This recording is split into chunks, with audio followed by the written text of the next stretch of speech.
ಎಲ್ಲರಿಗೂ ಶುಭೋದಯ ಫ್ರೆಂಡ್ಸ್. ಮೊದಲನೇದಾಗಿ ನಮ್ಮ ಜಸ್ಪ್ರೀತ್ ಬುಮ್ರಾ ಅವರು 156 IPL ಪಂದ್ಯಗಳ ನಂತರ ಮುಂಬೈ ಕ್ಯಾಪ್ಟನ್ಶಿಪ್ ವಹಿಸಿದ್ದು ಎರಡನೇ ವಿಶ್ವ ದಾಖಲೆ ಅಂತ ಹೇಳಬೇಕಾಗುತ್ತೆ. IPL ಇತಿಹಾಸದಲ್ಲಿ ಅತಿ ಹೆಚ್ಚು ಪಂದ್ಯ ಆಡಿದ ನಂತರ ಕ್ಯಾಪ್ಟನ್ಶಿಪ್ ವಹಿಸಿದ್ದು ರವೀಂದ್ರ ಜಡೇಜಾ ಅವರು. CSK ಪರವಾಗಿ 200 IPL ಪಂದ್ಯಗಳನ್ನು ಆಡಿದ ಮೇಲೆ ಅವರು ಫಸ್ಟ್ ರ್ಯಾಂಕಲ್ಲಿದ್ದರೆ, ಸೆಕೆಂಡು ಜಸ್ಪ್ರೀತ್ ಬುಮ್ರಾ ಇದರನ್ನು ಒಂದು ದಾಖಲೆಯನ್ನು ಹೇಳ್ತಾ, ಇನ್ನು ಬ್ಯಾಕ್ ಟು ಬ್ಯಾಕ್ 2 ನೈಟು. ಮೊನ್ನೆ ಮುಂಬೈ, ನಿನ್ನೆ LSC ತಂಡ. ಯಾಕಂದರೆ ಇವರು ಹೊರಗೆ ಹೋದಂಥ ಟೀಮು ತಾವಲ್ಲದೆ ತಮ್ಮ ಜೊತೆ ಬೇರೆ ತಂಡಗಳನ್ನು ತೊಗೊಂಡು ಹೋಗ್ತಾರೆ ಅಂತ ಹೇಳೋದಕ್ಕೆ ಬೆಸ್ಟ್ ಎಕ್ಸಾಂಪಲು.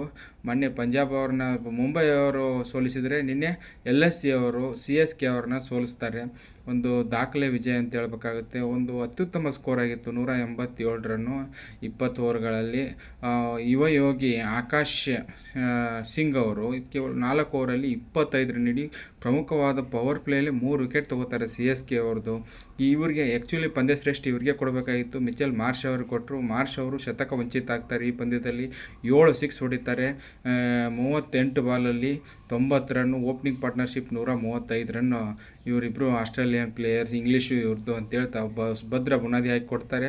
ಒಂದು ಕುಖ್ಯಾತಿಗೆ ಒಳಗಾಗ್ತಾರೆ. ಅನ್ಸುಲ್ ಕಂಬೋಜ್ ಅವರು ಹಾಕಿದಂಥ 16 ಬಾಲಲ್ಲಿ 64 ರನ್ ಕೊಡ್ತಾರೆ. 2 ಬ್ಯಾಕ್ ಟು ಬ್ಯಾಕ್ ಓವರಲ್ಲಿ 4 ಸಿಕ್ಸು. ಮಿಚೆಲ್ ಮಾರ್ಷು, ಪೂರನ್ ಅವರು 4 ಓವರ್ 24 ರನ್ ಬೇಕಾದಾಗ 4 ಬಾಲಲ್ಲಿ ಪೂರನ್ ಅವರು ಪಂದ್ಯ ಫಿನಿಷ್ ಮಾಡ್ತಾರೆ.